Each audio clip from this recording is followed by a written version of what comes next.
Get ready. Start.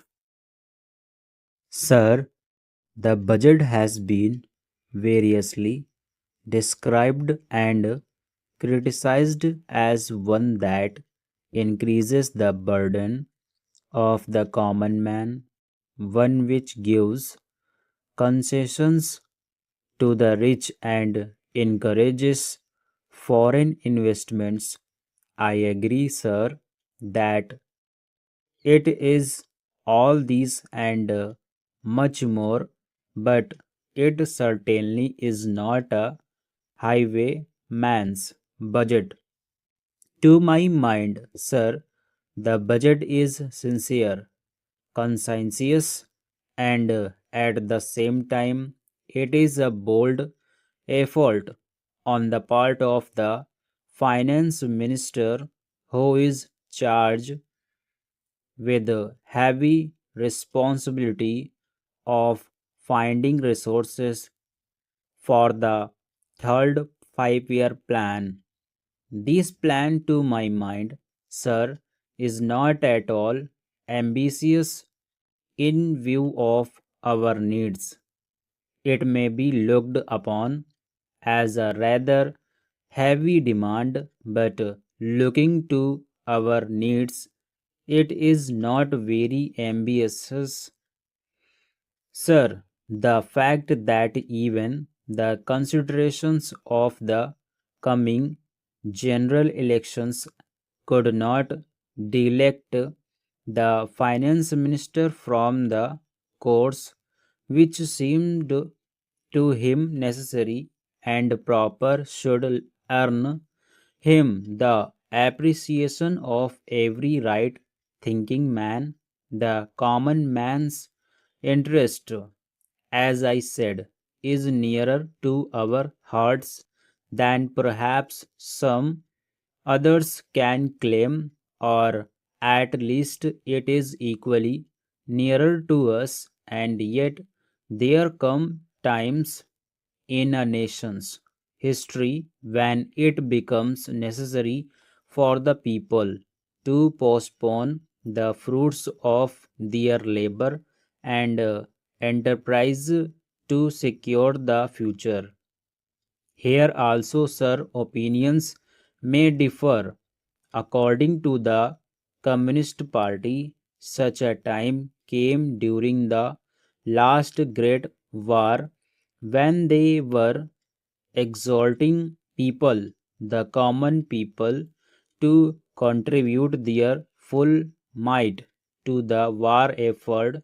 According to us, however, sir, we are passing through such a time at the present moment, and I have no doubt that the common people appreciate this position and will willingly tighten their belts, contribute their full might, and will surely return the Congress to power, having full confidence in the future and looking to a future where their posterity will be assured of a far better social and economic order.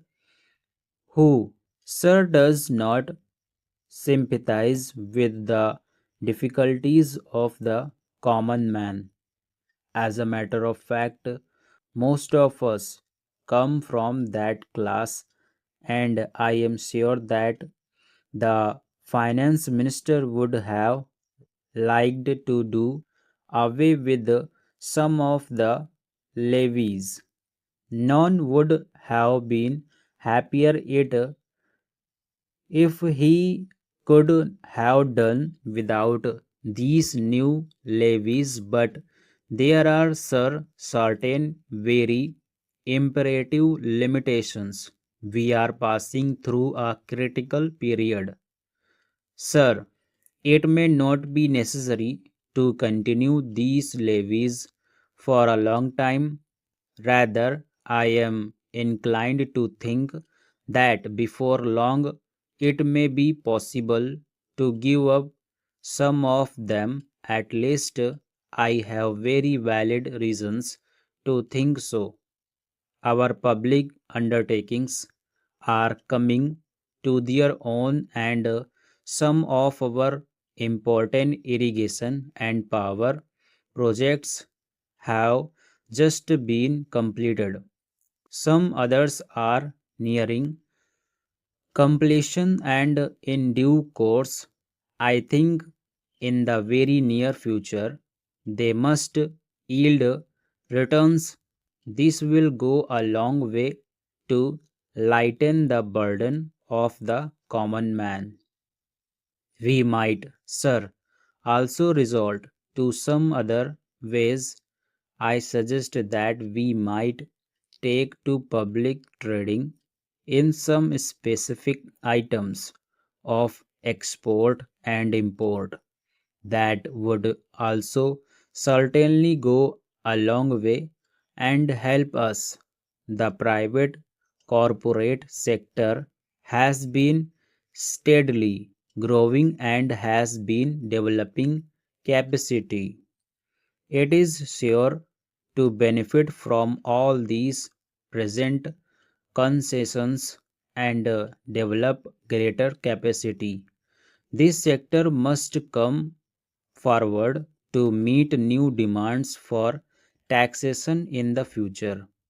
I agree that so far as indirect taxation is concerned, it has reached the saturation point, but the corporate sector growing as it is in strength, in vitality, and in capacity will not, I am sure, shrink its responsibility to contribute to the common fund.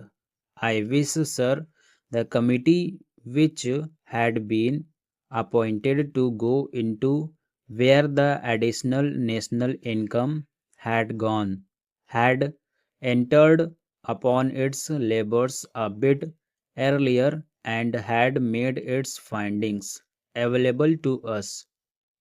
I do not want to state its findings, but I have a feeling that the committee, when it concludes its labors, will come to the conclusion that a major portion of this additional national income has gone into the pockets of a comparatively small number of men, small number of individuals, and it is they who must in future contribute their share to the country's taxation needs, because the profits they have earned are not all due to their own efforts and enterprise only.